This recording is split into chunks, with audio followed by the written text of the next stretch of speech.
William was a curious young boy, always looking for something new to learn and explore. He had an insatiable curiosity that often led him down some interesting paths from time to time.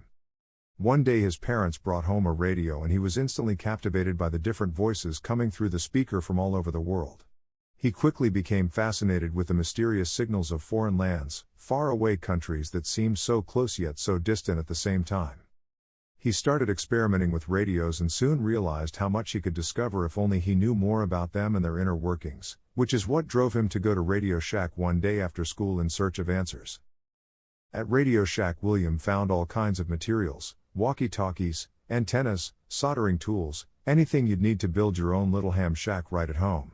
And this is exactly what William did. With help from his local ham Radio Shack owner who taught him how it all worked, he built himself a hidden ham shack in his backyard shed where he could tune into those mysterious signals without anyone knowing or bothering him about it.